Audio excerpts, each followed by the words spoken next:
Hello student. तो हम यहाँ पे डिस्कस करेंगे पार्टनरशिप डीड के बारे में कि पार्टनरशिप डीड क्यों बनाई जाती है। तो आपने डेफिनेशन तो लिख ली होगी। A written agreement of partnership is known as partnership deed. अब कई बार ऐसा होता है, आपको पता है कि अगर आप कोई भी बिजनेस कर रहे हो, पार्टनरशिप कर रहे हो, तो फ्यूचर में कई सारे डिस्प्यूट्स होने की प्रोबेबिलिटीज़ है। कई सारे झगड़े भी हो सकते हैं, कई सारे डिस्प्यूट्स भी अराइज हो सकते हैं।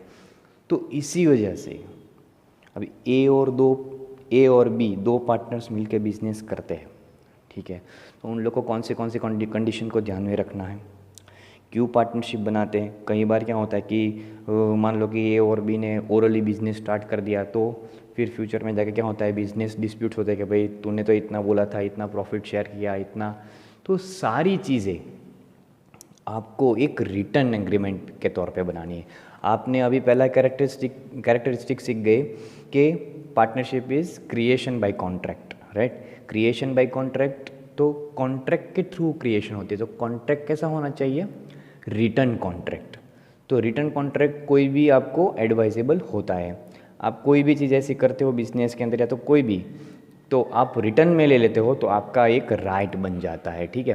तो इसी तरह से इसके अंदर भी कभी भी आप बिजनेस करते हो, बिजनेस पार्टनरशिप के अंदर, तो अगर आपको प्रॉफिट ज़्यादा होता है, ठीक है, तो कई बार क्या होता है, डिस्प्यूट्स होता है कि भाई हमने पहले डिसाइड नहीं किया था, तो तुझे भी इतना और मुझे भी इतना प्रॉफिट। दूसरी बात, प्रोक्योरमेंट ऑफ मनी, पैसे, कौन कितने पैसे लाएगा, कौन कितनी कैपिटल लाएगा। तो ये सारी चीज़ आपको डिस्कस करना इसके अंदर बहुत ज़रूरी है। तो यहाँ पे contents include in the partnership deed. तो किस लिए डीड बनाई जाती है, ताकि अगर आप कोई भी बिजनेस करते हो तो फ्यूचर में आपको कोई डिस्प्यूट ना हो, कोई झगड़े ना हो, ठीक है, कोई मिसअंडरस्टैंडिंग ना हो, कोई मिसकंसेप्शन ना हो। इसलिए हम पार्टनरशिप डीड बनाते हैं। तो यहाँ पे contents include in the partnership deed. ये स्टार्ट करने से पहले मैं आपको बोलता हूँ कि मान लो कि ए और बी ने बिजनेस स्टार्ट किया, ठीक है।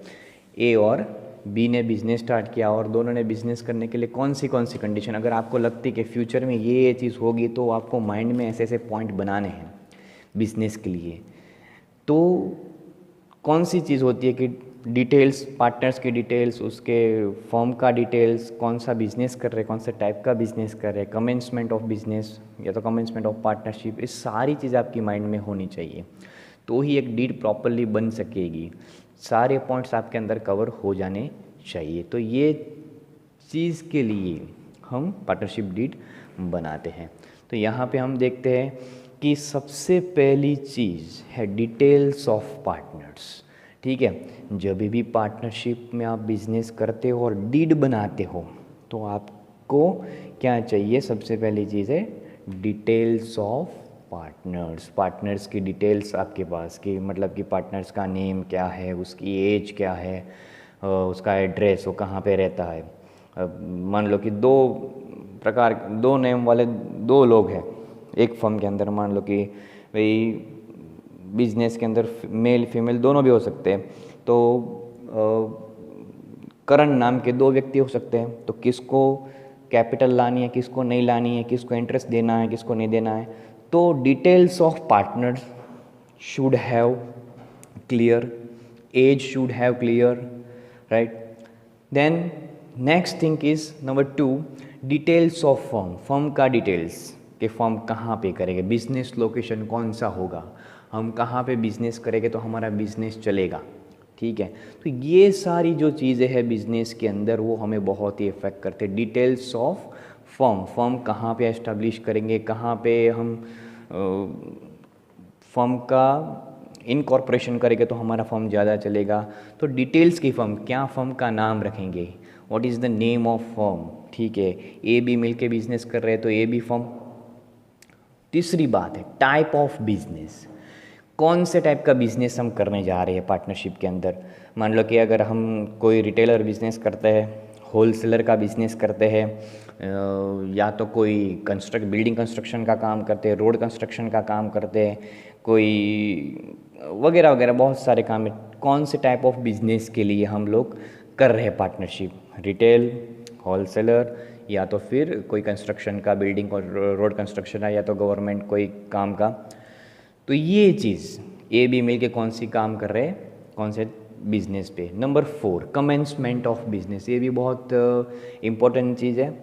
आप बिजनेस कब स्टार्ट करते हो, कमेंसमेंट ऑफ बिजनेस। मान लो कि कई बार आप ए बी मिल के पार्टनरशिप फर्म स्टार्ट किया, बिजनेस स्टार्ट किया, और फिर 1 साल आधा साल होगा तो ए ने कैपिटल निकाली होगी 20,000 और सी ने कैपिटल निकाली होगी 30,000, और बाद में 6 महीने के बाद ए को लगेगा कि ये तो मेरे पैसे डूब जाएंगे, ठीक है।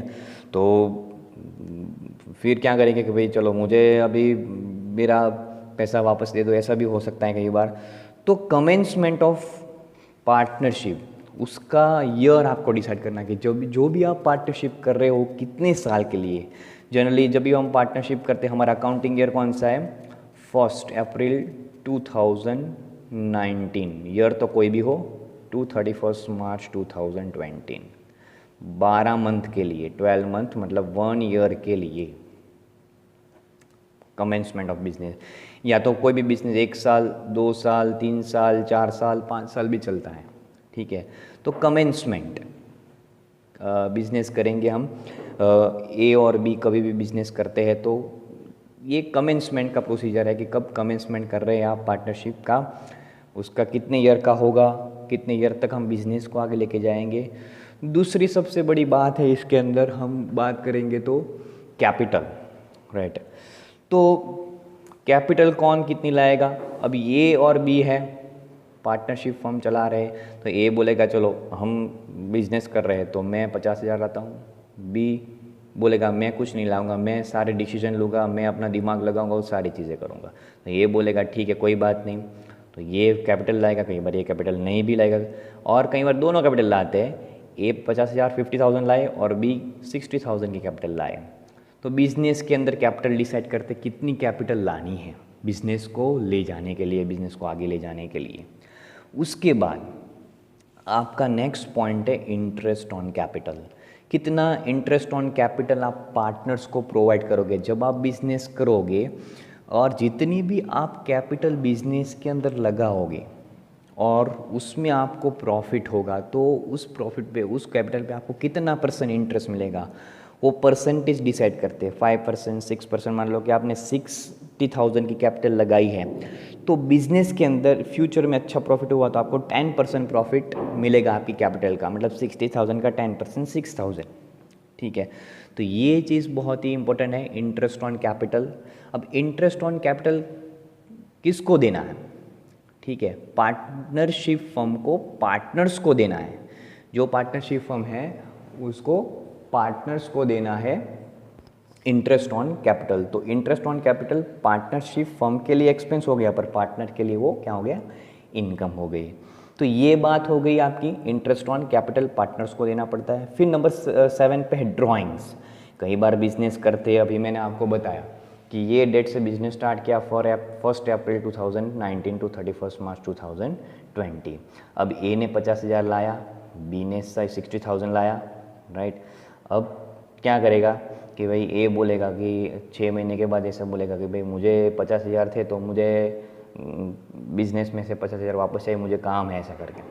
तो इस कंडीशन में तो फिर क्या हो जाएगा, सोल प्रोप्राइटर हो जाएगा, ये पैसे ले जाएगा, तो फिर तो सोल प्रोप्राइटर नहीं होगा, पर इसकी कैपिटल ऐसा इस कंडीशन बेस पे हम नहीं दे सकते। तो इसके लिए भी क्लैरिफिकेशन है कि जब भी हम पार्टनरशिप डीड बनाते हैं, तब मान लो कि ये 50,000 और 60,000, 50,000 और 60,000 की कैपिटल लाए हैं, पर वो पूरे साल में यहाँ से लेके यहाँ तक 1 अप्रैल 2019 से 31 मार्च 2020 से लेके वो पूरे साल में कितने अमाउंट का वो ड्राइंग्स कर सकता है, लिमिटेड अमाउंट। तो 50,000 लाया तो 50,000 में से वो 10,000 का ही ड्राइंग्स कर सकता है। और दूसरी बात, जितना अमाउंट वो ड्राइंग्स करेगा पार्टनरशिप फर्म में से पार्टनर्स, उतना उसको उसी पे इंटरेस्ट देना पड़ेगा फर्म को, ठीक है। तो यहाँ पे नेक्स्ट पॉइंट है आपका नंबर 8, इंटरेस्ट ऑन ड्राइंग्स। जब भी आप बिजनेस में से कोई कैपिटल लेके जाते हो, पैसे विड्रॉ करते हो कोई कुछ काम के लिए, पर्सनल यूज़ के लिए, तो आपको बिजनेस को क्या देना पड़ेगा, एक इंटरेस्ट ऑन ड्राइंग्स। तो पार्टनर्स के लिए इंटरेस्ट ऑन ड्राइंग एक्सपेंस हो गया, पर फर्म के लिए वो क्या हो गई, इनकम, जब भी आप कोई पैसे विड्रॉ करते हो तब। उसके बाद है point number 9, distribution of profit and loss. ये सबसे बड़ी इंपॉर्टेंट चीज़ है, जब भी आप पार्टनरशिप करते हो तो ये चीज़ आपको ध्यान में रखनी है कि प्रॉफिट एंड लॉस डिस्ट्रीब्यूशन, जब भी आपको फ्यूचर में बहुत ही अच्छा प्रॉफिट होता है तो आप डिस्ट्रीब्यूट कितनी रेशियो में करोगे। ठीक है, मान लो कि आप 3 पार्टनर्स हो, ठीक है, आप 3 पार्टनर्स हो A, B and C. Profit firm का हुआ है आपको 1,20,000 और आपने पार्टनरशिप डीड के अंदर डिसाइड कर दिया कि जो भी प्रॉफिट होगा वो इक्वली हम डिस्ट्रीब्यूट कर लेंगे। क्या कर लेंगे हम, इक्वली डिस्ट्रीब्यूट। जब भी हम इक्वली डिस्ट्रीब्यूट करेंगे तब कितना आएगा सभी पार्टनर को, 40,000 40,000 40,000, ठीक है, तो ये इक्वली डिस्ट्रीब्यूट, ठीक है। पर अगर आपने पार्टनरशिप डीड के अंदर ऐसा डिसाइड किया कि जो भी फ्यूचर में प्रॉफिट होगा तो हम 3:2:1 में, मतलब मान लो कि टोटल प्रॉफिट आपको 6 हुआ है तो उसका क्या मिलेगा, 3। तो ये 3 जो प्रॉफिट होगा वो ए को मिलेगा आउट ऑफ 6, 2 प्रोपोर्शन है, 2 प्रोपोर्शन ऑफ प्रॉफिट बी को मिलेगा और सी को मिलेगा 1 प्रोपोर्शन ऑफ प्रॉफिट। तो 6 में से 3, 2, 1 अगर पार्टनरशिप के अंदर ऐसा डिसाइड किया है तो, अगर पार्टनरशिप के अंदर ऐसा किया कि इक्वली कुछ बोला नहीं है तो इक्वली डिस्ट्रीब्यूट करना है, राइट, और बोल ही दिया है, प्रोपोर्शन पहले से डिसाइड कर दिया है पार्टनरशिप डीड के अंदर तो कोई बात ही नहीं, 3:2:1 नहीं बोला है तो इक्वली डिस्ट्रीब्यूट करना है as per the partnership deed 1930, as per partnership act 1932।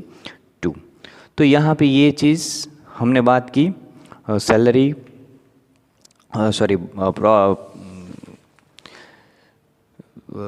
Distribution of profit. उसके बाद है आपका salary, bonus, commission and remuneration to the partners. जब भी बिजनेस के अंदर या तो पार्टनरशिप के अंदर कोई भी पार्टनर्स काम करते हैं, वर्क करते हैं, तो उसको सैलरी डिसाइड करनी पड़ती है, कितनी सैलरी किसको देंगे, bonus, commission, remuneration to the partners. Commission भी कितना मिलेगा, ठीक है, अगर ज़्यादा कुछ काम करता है या तो एक्टिवली पार्टिसिपेट करना है बिजनेस के अंदर तो उसको हम कमीशन देंगे, बोनस अगर अच्छा काम करता है, और दूसरी बात सैलरी, ठीक है, बिजनेस के अंदर एक्टिवली पार्टिसिपेट करता है तो प्रोविज़न में है तो देंगे, नहीं तो नहीं देंगे। पार्टनरशिप एक्ट के प्रोविज़न में होगा कि पार्टनर्स को सैलरी देनी है, बोनस देना है, कमीशन देना है, तो हम पार्टनर्स को देंगे। उसके बाद है नेक्स्ट पॉइंट हमारा, interest on loan provided by partner to firm. Point है number 11, interest on loan provided by partners to firm. अभी इस पॉइंट को समझने के लिए मैं आपको समझाता हूँ कि जब बिजनेस के अंदर 2 पार्टनर मिल के बिजनेस चलाते हैं, मान लो कि ए और बी और सी, 3 पार्टनर मिल के बिजनेस कर रहे हैं और कैपिटल लाते हैं बिजनेस के अंदर 50,000, 40,000, 50,000, 60,000 और 70,000 कैपिटल लाते हैं। टोटल कैपिटल वो बिजनेस के अंदर लेके आते हैं। मैं आपको एग्जांपल के साथ समझाता हूँ। फॉर एग्जांपल यहाँ पे पार्टनर्स है ए, बी और सी, 3 पार्टनर्स हैं और जब भी बिजनेस को स्टार्ट करते तो तीनों कैपिटल लाते। ए लाता है 40,000, बी लाता है 50,000, सी लाता है 60,000। तो टोटल मिला के कैपिटल हमारी कितनी हो गई, 1,50,000 हमारी कैपिटल बिजनेस फर्म की हो गई। 50 और 60, 1,50,000। और बिजनेस को चलाने के लिए और कैपिटल हमें चाहिए, मतलब कि 2 लाख रुपये चाहिए। 2 लाख रुपये we required to run this partnership firm. तो अब क्या करेंगे, तो बी ऐसा बोलेगा कि मैं बिजनेस को 50,000 का लोन प्रोवाइड करूँगा, राइट, लोन, राइट। बी क्या बोलेगा कि मैं फर्म को 50,000 का लोन प्रोवाइड करूँगा। और उसके बाद मीनवाइल द ईयर ख़त्म होगा 1 April to 31 March 2000, whatever year जो भी है, तब उसको इस प्रॉफिट, इस कैपिटल से उसने इस कैपिटल को या तो इस लोन दी है फर्म को, उससे जितना भी प्रॉफिट होगा उसका प्रॉफिट या तो उसका परसेंटेज, लोन का परसेंटेज डिसाइड करेगी फर्म।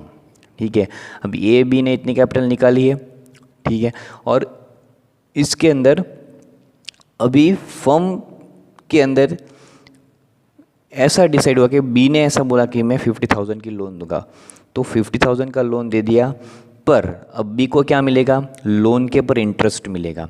अगर पार्टनरशिप डीड के अंदर दिया है कि हम 6% इंटरेस्ट ऑन लोन देंगे या तो 8% देंगे, जितने भी लोन पार्टनर्स ने पार्टनरशिप फर्म को दी है या तो 6% देंगे या तो 8% देंगे या तो 9% देंगे। अगर पार्टनरशिप डीड के अंदर जो भी डिसाइड किया है वो, जो भी मांगेंगे वो, ठीक है, या तो जो भी सबने साथ में मिलकर डिसाइड किया है वो।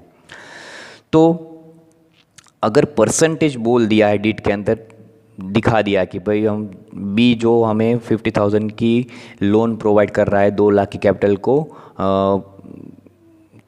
2 लाख की कैपिटल लाने के लिए, तो हम उसको 8% इंटरेस्ट ऑन लोन प्रोवाइड करेंगे, किसको, बी को।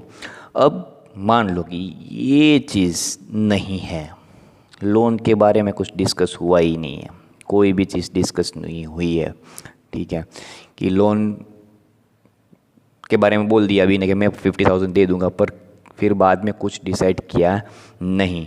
अगर नहीं भी डिसाइड किया है तो पार्टनरशिप एक्ट 1932, पार्टनरशिप एक्ट 1932 बताता है कि आपको पार्टनर्स को 6% इंटरेस्ट ऑन लोन प्रोवाइड करना है, ठीक है। अगर नहीं बोला है तो भी you have to pay interest on loan 6% to the partners. तो ये इंटरेस्ट ऑन लोन का पॉइंट आपको होप समझ में आया होगा। ओके, उसके बाद नेक्स्ट पॉइंट है हमारा गुडविल। अब गुडविल क्या है वो हम समझते हैं। गुडविल हम ऐसा बोल सकते हैं कि एक बिजनेस की प्रेस्टीज है। कई सारे जो बिजनेसमैन है, कई सारे पार्टनर्स है, बहुत साल तक उसने बिजनेस को चलाया है, अपना पसीना बहाया है और फर्म को आगे ले जाए, तो उसकी एक वैल्यू होती है, एक प्रेस्टीज होती है। गुडविल मीन्स अ वैल्यू और the Prestige of the firm. उसने क्रेडिट अर्न की है बिजनेस मार्केट के अंदर। तो हम गुडविल के बारे में देखते हैं कि गुडविल जो है, जब भी पार्टनर्स का एडमिशन होता है तब वो गुडविल लेके आता है, या तो पार्टनर्स रिटायर होता है तो उसको हमें गुडविल देना पड़ता है। कई बार फर्म की गुडविल कैलकुलेशन करनी पड़ती है कि हमारा फर्म 5 साल से चल रहा है तो 5 साल में हमने कौन से प्रोग्रेस किए, वो सारी चीज़ गुडविल दिखाती है। गुडविल मतलब एक प्रेस्टीज, हमारी एक नाम, ठीक है, जिसके थ्रू हम ज़्यादा प्रॉफिट अर्न कर सकते हैं। तो गुडविल के बारे में आपको एग्जांपल देता हूँ। अभी आपको मैं 2 ऑप्शंस देता हूँ। सपोज़ कि आपको शॉप ओपन करनी है, ठीक है, तो आपके पास 2 ऑप्शन हैं। एक तो आप शॉप ओपन कर सकते हैं जहाँ पे ज़्यादा बहुत पब्लिक आती हो, ठीक है, बस स्टॉप हो या तो कोई रेलवे स्टेशन हो या तो ऐसी कोई चीज़ हो जहाँ पे ज़्यादा कस्टमर आते हैं। और दूसरी शॉप आपको खोलनी है जंगल में जहाँ पे कोई नहीं आता हो, ठीक है, या तो ऐसे एरिया में जहाँ पे कम परचेस करने के लिए लोग आते हैं या ज़्यादा चलता नहीं है ऐसे। तो आप कौन से एरिया में शॉप अपना ओपन करना ज़्यादा प्रीफर करेंगे? कौन से रेलवे स्टेशन है, ठीक है, या तो आप बस स्टॉप है, या तो ऐसी जगह है जहाँ पे ज़्यादा लोग विज़िट करते हैं, क्योंकि तो ये आपका बिजनेस चलेगा, ठीक है। अभी मान लो कि मैंने 2019 में रेलवे स्टेशन या तो बस स्टॉप के पास कोई अच्छी सी दुकान या तो शॉप मैंने बाय की है 2019 में। तब मैंने उस बिज़नेस को सब इंटीरियर डिज़ाइन सभी चीज़ करने के लिए मैंने उस टाइम पे 2019 पे 5 लाख रुपए लगाए थे। कितने? 5 लाख रुपीज़ लगाए थे मैंने। अब मैं उसको 2025 में सेल करूँगा तो तब 2019 से लेके 2025 तक मैंने जितना भी वर्क किया होगा, मैंने अपना पसीना बहाया होगा, अपने काम किया होगा, अपने काम को आगे लाया होगा, लोग बहुत ज़्यादा कस्टमर आते होंगे और मेरी प्रोडक्ट को बाय करते जाते होंगे, बहुत ज़्यादा कस्टमर की लाइनें लगती है मेरी यहाँ पे मेरी शॉप पे। क्यों? क्योंकि मैं इतनी मेहनत करता हूँ, मैं इतना ज़्यादा प्रॉफिट अर्न करता हूँ, कस्टमर को अच्छी सर्विसेज प्रोवाइड करता हूँ, ठीक है। अब जाके मैं 2025 में वो शॉप बेचूँगा मेरे नाम की। मान लो कि कोई भी एक शॉप है कि RK, ठीक है, तो ये शॉप करती है कोई गारमेंट्स का बिजनेस, ठीक है। तो अब ये जो है, मुझे किसी काम से चले जाना है बाहर फॉरेन कंट्री में, तो मैं क्या करूँगा, यही RK नाम यही रहेगा, मेरी ब्रांच सेम रहेगी, और सभी लोग को पता है कि RK वाले बहुत अच्छे गारमेंट्स बेचते, बहुत अच्छी चीज़ें आती है। पर अब क्या करेंगे, अब वो दूसरे को बेच देंगे। किसको? 2025 में तो क्या दूसरे को बेच देंगे, कोई भी बंदा आएगा उसको बेच देंगे, पर नाम यही रहेगा, और सबको पता है कि RK में बहुत ज़्यादा अच्छी चीज़ें मिलती है। तो क्या मैंने 2019 में 5 लाख रुपीज़ इस शॉप को बनाने के लिए लगाए थे, वही उसका पैसा मुझे मिलेगा, 5 लाख ही मिलेगा या उससे ज़्यादा मिलेगा, ठीक है। तो मेरी जितनी भी मेहनत है उसका भी पैसा लगेगा।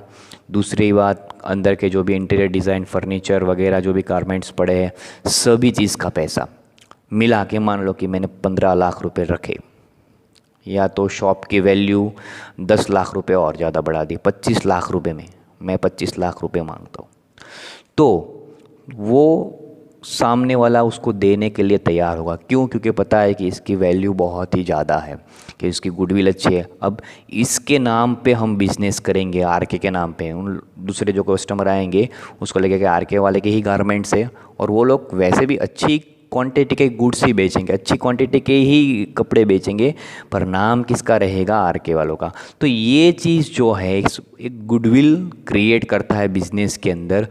तो goodwill is a one kind of Prestige of A firm, जिसको अभी आप देख सकते हो, रतन टाटा है, अंबानी है, रिलायंस कंपनी है, वो क्या किया कि अपनी गुडविल को बढ़ाने के लिए, अपने मार्केट को बढ़ाने के लिए पहले आपको क्या किया, जियो की सर्विस फ्री में प्रोवाइड की, ठीक है।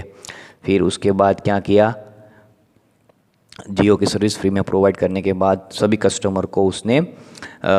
कस्टमर के माइंड में उसने अपनी एक छाप छोड़ दी, क्या करी, एक प्रेस्टीज गुडविल क्रिएट की। अब उसी के बाद अब सभी मेरे ख्याल से ज़्यादा से ज़्यादा कस्टमर जियो के नेटवर्क के हो गए। तो ये गुडविल है। तो goodwill is a intangible assets, हम उसको देख नहीं सकते पर उसको हम फील कर सकते हैं कि भाई हाँ ठीक है। तो goodwill is a one kind of assets, intangible assets. तो इसी तरह फॉर्म में गुडविल कैलकुलेशन की जाती है।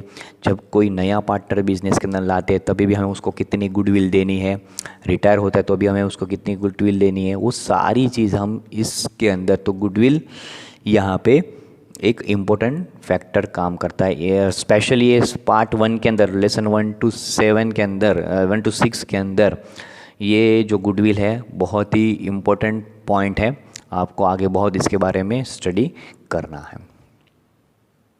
ओके, उसके बाद का पॉइंट है पार्टनरशिप डीड का 13 पॉइंट नंबर, एडमिशन और रिटायरमेंट। कौन से पार्टनर को कब एडमिशन देना है। अगर पार्टनर्स को ऐसा लगता है कि हम बिजनेस और हमारा आगे जा रहा है और नए पार्टनर्स को हम एडमिट करना चाहते हो तो एडमिशन देंगे, और वो जो एडमिशन देंगे तो वो कुछ ना कुछ बिज़नेस के अंदर लेके आएगा, तो उसको हम प्रॉफिट में से कुछ देंगे। या तो रिटायरमेंट होगा तो भी हम उसकी जो गुडविल होगी उसको शेयर करेंगे। पार्टनर्स जो सेक्रीफाइस और गेन करता है वो आगे हम देखेंगे इसके अंदर।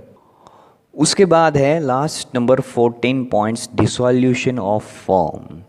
जब भी फर्म की कैपेसिटी, मतलब कि सभी पार्टनर एक साथ मिलकर ऐसा सोचते हैं कि भाई हमारे बिजनेस बहुत साल चला पार्टनरशिप के अंदर, सभी के कॉन्ट्रैक्ट ख़त्म हो गए, अभी इंटरेस्ट नहीं है कि भाई चलो बंद कर देते फर्म को, डिसॉल्व कर देते, मतलब कि वाइंड अप करके कोई और दूसरा बिजनेस करेंगे। तो पार्टनरशिप फर्म क्या करते हैं, उसको डिसॉल्व, उसका टाइम ऑफ पीरियड डिसाइड करना पड़ता है कितने सालों के लिए, फिर ऐसा ना हो कि आज चालू किया और कल बंद हो जाए। तो पार्टनरशिप फर्म जो बनाते हैं उसका डिसॉल्यूशन डिसाइड करते हैं, एसेट्स को बेच देते हैं, लाइबिलिटी को पेमेंट कर देते हैं और फर्म को डिसॉल्व कर देते हैं, सभी पार्टनर्स के बीच प्रॉफिट इक्वली शेयर कर देते हैं।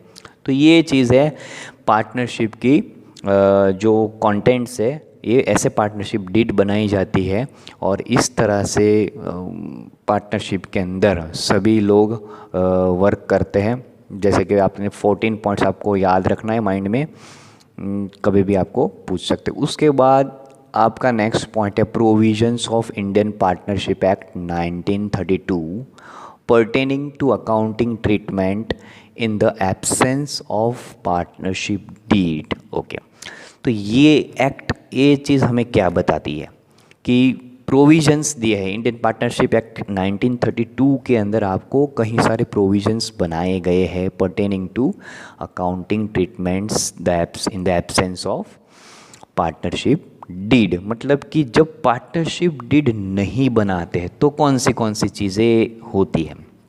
तो ऐसे टोटल 7 प्रोविजंस बनाए गए हैं पार्टनरशिप डीड के अंदर, तो ये हम डिस्कस करते हैं। सो ये जितने भी 14 पॉइंट्स है वो आपको जो मैंने आपको पार्टनरशिप डीड के बनाए वो आपको कॉपी करना है। उसके बाद आपको प्रोविजंस जो है ये आपको हेडिंग दे के लिखना है अपनी नोटबुक के अंदर, provisions of Indian partnership act 1932। Okay, so यार हम यहाँ पे स्टार्ट करेंगे स्टूडेंट। प्रोविजंस के बारे में मैं आपको बता रहा था, तो टोटल 7 प्रोविजंस यहाँ पे दिए हैं। नंबर 1 आपको अपनी नोटबुक के अंदर देख सकते हो, मैंने जो बनाई है उसके अंदर। Number 1, each partner contributes capital in the firm by mutual agreement. It is not mandatory to bring a capital for each partner. It means कि बिजनेस के अंदर पार्टनर को कैपिटल, जो भी बिजनेस पार्टनरशिप फर्म स्टार्ट कर रहे हैं उसके अंदर, मान लो कि ए और बी बिजनेस फर्म स्टार्ट कर रहे हैं, तो ए बोल रहा है कि मैं 50,000 लाऊंगा और बी को बोलेगा तू कुछ मत लाना, तू अपनी सारा दिमाग लगाना, अपना स्किल लगाना, अपना नॉलेज लगाना। तो जब भी पार्टनरशिप फर्म स्टार्ट करते हैं तो कैपिटल लाना जरूरी नहीं है। तो each partner contributes capital in firm by mutual agreement, mutual agreements के तौर पे चलता है। There is no restriction in the act of this regard, इसके अंदर कोई रिस्ट्रिक्शंस नहीं है, right. It is not mandatory to bring capital for each partner, हर एक पार्टनर को कैपिटल लाना जरूरी नहीं है। जैसे कि हम एग्जाम्पल के तौर पे समझते हैं, यहाँ पे एक्स एंड वाई है, तो पार्टनरशिप फर्म स्टार्ट कर रहे हैं। एक्स बोल रहा है कि मैं 50,000 लाऊंगा बिजनेस के अंदर, आई विल ब्रिंग 50,000 और तुम कुछ मत लाना, तुम अपना नॉलेज लगाना बिजनेस को आगे ले जाने का, अपना स्किल, ठीक है, मैनेजमेंट सब करना। इसके बदले में तुम्हें सैलरी, बोनस, कमीशन कुछ भी मिल जाएगा, काम करेंगे उसके बदले में, ठीक है। तो ये मैंडेटरी नहीं है। पर मान लो कि एक साल आधा साल खत्म हुआ और ऐसा बोला, एक्स ने सोचा कि ये सब मैं ही कैपिटल निकाल के बिजनेस कर रहा हूँ और मैं प्रॉफिट कमाऊंगा मेरे पैसे से और उसमें से इसको वाई को पैसे देने पड़ेंगे। तो फिर एक्स बोलेगा वाई को कि भाई अब तू भी पैसे निकाल, तो ऐसा हो नहीं सकता। पहले पार्टनरशिप डीड के अंदर डिसाइड हो गया। Once you decide in partnership firm your partnership deed, then you can not change, you can not make any change. अगर एक्स कोर्ट में जाके वाई के लिए कोई भी केस करेगा तो भी एक्स हार जाएगा, कोई भी कोर्ट में जाके केस। तो ये चीज़ है, जब भी पार्टनरशिप के अंदर, पार्टनरशिप डीड के अंदर आप डिसाइड करते हो कोई भी कंडीशन, तो पहले आपको वो ज़रूरी है। तो सबसे पहला प्रोविज़न है कि कैपिटल जो लाना है वो म्यूचुअल अंडरस्टैंडिंग से लाना है।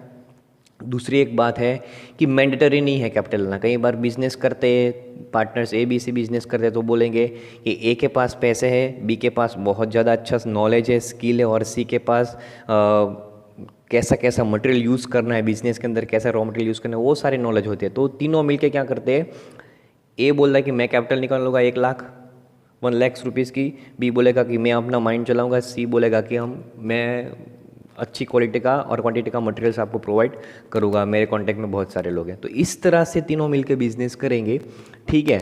फिर बाद में जो भी, जिसने भी कैपिटल नहीं निकाली है पर उसने अपना जो स्किल दिखाया है, अपना नॉलेज दिखाया है, तो उसके ऊपर से उसको सैलरी या तो कमीशन या तो रेम्यूनरेशन दिया जाएगा पार्टनरशिप डीड के। सो फर्स्ट प्रोविज़न हमें यही बताता है कि म्यूचुअल अंडरस्टैंडिंग है, कैपिटल लाना जरूरी नहीं है बिजनेस के अंदर। तो सबसे पहली बात ये है।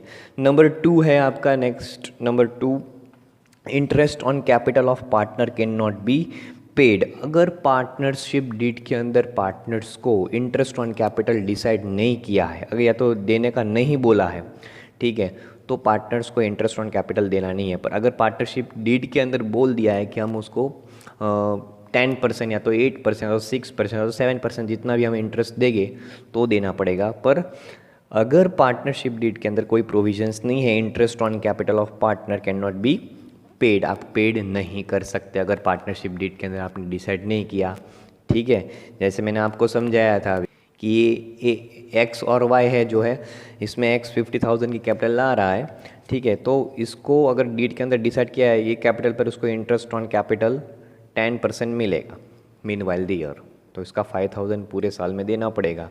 पर पार्टनरशिप के अंदर ये डिसाइड नहीं किया है तो मिलेगा नहीं, तो interest on capital can not be paid to the partner. Point number 3 हमारा है the distribution of profit and loss would remains in equal proportion. ये बात हम पहले भी कर चुके हैं, जब भी पार्टनरशिप डीड बनाते हैं तब उसके अंदर कि कितना पैसे हम निकालते, कौन कितनी कैपिटल लाता और फ्यूचर में जितना प्रॉफिट होगा तो वो हम क्या करेंगे। अगर कोई पार्टनरशिप डीड के अंदर डिसाइड नहीं किया है तो यहाँ पे आपको बोला गया है the distribution of profit and loss would remain in equal proportion. आपने कोई प्रोपोर्शन डिसाइड नहीं किया है, जैसे कि मैंने आपको बोला था एक्स और वाई बिजनेस कर रहे हैं, 50,000 की कैपिटल लाया था एक्स, ठीक है। अगर फ्यूचर में कोई प्रॉफिट होगा, फ्यूचर में अगर कोई प्रॉफिट होगा, मान लो कि 1 लाख का प्रॉफिट हुआ एक साल के अंदर, ठीक है, 1 लाख का प्रॉफिट हुआ और डिसाइड नहीं किया तो क्या करेंगे, इक्वल प्रोपोर्शन में प्रॉफिट दे देना पड़ेगा 50,000, ठीक है। अगर पार्टनरशिप डीड के अंदर कुछ भी प्रोविजंस नहीं है प्रॉफिट एंड लॉस के लिए तो आप प्रॉफिट इक्वली डिस्ट्रीब्यूट करेंगे। अगर दिया है तो आपको क्या करना है, उसी प्रोपोर्शन में देना है। उसके बाद है नंबर 4, उसके बाद पॉइंट नंबर 4 है interest on drawings of the partner can not B charge. अगर पार्टनरशिप डीड के अंदर क्लैरिफाई नहीं किया है कि जब भी इंटरेस्ट ऑन ड्राइंग्स कब होता है, मान लो कि कोई बिजनेस करते पार्टनरशिप फर्म के अंदर कोई बंदा कैपिटल लाता है, ठीक है, और मीन वाइल द ईयर अगर कोई पार्टनर्स है वो बिजनेस में से पैसा विड्रॉ करना चाहता है, ठीक है, तो अगर डीड बनाएंगे तो उसके अंदर हमें दिखाना पड़ेगा अभी जब भी कोई पार्टनर्स विड्रॉ करेंगे पैसे बिजनेस में से तो उसको इंटरेस्ट ऑन ड्राइंग्स, मतलब जितना ड्राइंग्स करेंगे उतने उसके ऊपर उसको 10%, 8%, 6% या तो 5% इंटरेस्ट पेड करना पड़ेगा। पर अगर कुछ क्लैरिफिकेशन नहीं है तो interest on drawing can not B charge, आपको इंटरेस्ट ऑन ड्राइंग्स देना नहीं है पार्टनरशिप फर्म के अंदर। अगर पार्टनरशिप डीड के अंदर डिसाइड किया है कि इंटरेस्ट ऑन ड्राइंग देना है आपको 10%, तो आप लोग दे सकते हो, पर नहीं डिसाइड किया तो नहीं देना है। नंबर 5 है salary, bonus, commission, remuneration can not be paid to the partner. अगर आप पार्टनरशिप फर्म का बिजनेस कर रहे हो, पार्टनरशिप डीड बनाई है, कैपिटल अकाउंट्स मेंटेन किए हैं आपने, और आप जो भी पार्टनर बिजनेस में पार्टिसिपेट कर रहे हैं, ठीक है, उसको सैलरी, बोनस, कमीशन और रेम्यूनरेशन देने के बारे में कुछ आपने डिसाइड नहीं किया है पार्टनरशिप डीड के अंदर तो आप दे नहीं सकते। और मान लो कि अभी मैंने आपको एक्स और वाई का एग्जांपल दिया था कि एक्स 50,000 ला रहा है और वाई कुछ नहीं ला रहा है, वाई अपना दिमाग लगा रहा है, पर दिमाग लगा रहा है कोई बात नहीं, पर अगर पहले से ऐसा डिसाइड नहीं किया होगा कि तू दिमाग लगाएगा, तुझे उसके बदले मैं कमीशन दूंगा या तो सैलरी दूंगा या तो बोनस दूंगा या तो रेम्यूनरेशन दूंगा, ऐसा कुछ भी दूंगा, ठीक है। अगर पहले से ऐसा डिसाइड किया कि भाई तू दिमाग लगा के बिजनेस के अंदर तो तुझे सैलरी या तो बोनस या तो कमीशन और we will provide you remuneration instead of profit, right. So यहाँ पे ये सैलरी वाला पॉइंट है पार्टनरशिप फर्म के अंदर तो प्रोविजंस के अंदर। उसके बाद है number 6 point, 6% per annum interest is payable for the loan given by any partner to the firm. यहाँ पे मैंने थोड़ा 2 बार लिख दिया है, टू दी फर्म, ठीक है। अच्छा, अभी ये बात है कि अगर पार्टनरशिप एक्ट के अंदर 6% per annum interest is payable for the loan given bye partner, अगर कोई पार्टनर फर्म को पैसे की ज़रूरत होती है कैपिटल की, तब वो लोन देता है, ठीक है। तो लोन देता है तब उस टाइम पे कुछ डिसाइड नहीं किया होता है कि ये लोन पे कितना इंटरेस्ट पेमेंट करेंगे, पर अगर नहीं डिसाइड किया है तो हमें कितना देना है, 6% इंटरेस्ट ऑन लोन देना है। अगर आप ऐसे सोच भी सकते हैं, क्वेश्चन भी होगा आपको माइंड के अंदर, कौन सा, कि हमने 2 पॉइंट देखे, इंटरेस्ट ऑन कैपिटल और इंटरेस्ट ऑन ड्राइंग। अगर इंटरेस्ट ऑन कैपिटल हमने डिसाइड नहीं किया तो नहीं देना है, इंटरेस्ट ऑन ड्राइंग्स और इंटरेस्ट ऑन कैपिटल दोनों भी हमने डिसाइड किया है, नहीं किया है तो नहीं देना है, अगर किया है तो देना है। पर ये अभी कैसा 6 नंबर पॉइंट है जिसके अंदर 6% per annum interest is payable for the loan. अगर कोई पार्टनर्स ने लोन दिया, ये कैसा एक्ट है 1932 का कि जिसके अंदर हमें लोन पे इंटरेस्ट देना पड़ेगा। क्यों? क्योंकि लोन क्या है, इट्स दैट अमाउंट है, इट्स ओन इन लोन, ठीक है। और कैपिटल पे इंटरेस्ट मतलब एक कैपिटल है, बिजनेस में लगी है, और लोन जो लेते हैं वो आपको देने का है, आपका डेब्ट है, आपकी लाइबिलिटीज़ है। आप कहाँ पे दिखाते हो बैलेंस शीट में, उसको लाइबिलिटीज साइड में दिखाते हो।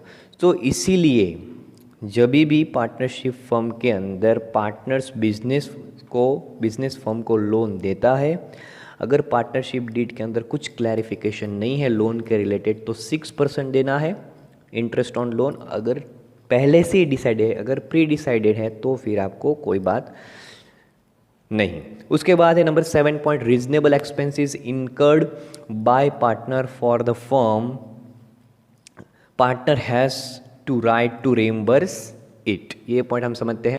ये प्रोविजंस हमें ऐसा बताता है कि अगर पार्टनर्स ने बिजनेस के लिए कोई ऐसा एक्सपेंस किया है कि ये फर्म के रिलेटेड नेसेसरी है, तो वो पैसे फर्म को देने पड़ेंगे पार्टनर्स को। मान लो कि बिजनेस फर्म के अंदर कोई लाइटिंग में कोई प्रॉब्लम है, या तो कोई मशीनरी काम करती है वो बिगड़ गई, उसका कोई स्पेयर पार्ट लेके आया है, या तो कोई स्टेशनरी लेके आया है, कुछ भी चीज़ लेके आया है, उसके लिए उसने एक्सपेंस किया। मान लो कि ट्यूबलाइट, आप जहाँ पे काम करते हो बैठ के, ट्यूबलाइट काम नहीं करती है, ठीक है, अच्छी तरह से काम नहीं करती, बार बार वो ब्लिंकिंग करती है, तो उसने चेंज कर दी, बाहर जाके नया लेके आया और नई ट्यूबलाइट लगाई दी, तो उसके पैसे पार्टनर ने इनकर्ड किए हो गए, यानी खर्च किए हो गए, तो वो पैसे फर्म को देने पड़ेंगे पार्टनर्स को। पार्टनर्स ऐसा नहीं, पार्टनरशिप फर्म ऐसा नहीं बोल सकते, बिजनेस ऐसा नहीं बोल सकते कि हमने आपको कहाँ ऐसा बोला था कि आप लेके आओ। ऐसा नहीं होता है कि वो 7 प्रोविजन के अंदर आपका क्या बोला है, कोई भी रीजनेबल एक्सपेंसेस पार्टनर करता है बिजनेस के लिए तो वो पार्टनर्स का राइट है, राइट टू रीएम्बर्स। तो ये 7 प्रोविजन से आपको याद होने चाहिए, और वे तो प्रैक्टिकली याद करने हैं, तो 1 to 7 प्रोविजन आपकी नोटबुक के अंदर कॉपी कर दो। बाद का मैं बाद में समझाता हूँ कैपिटल अकाउंट्स ऑफ पार्टनर्स।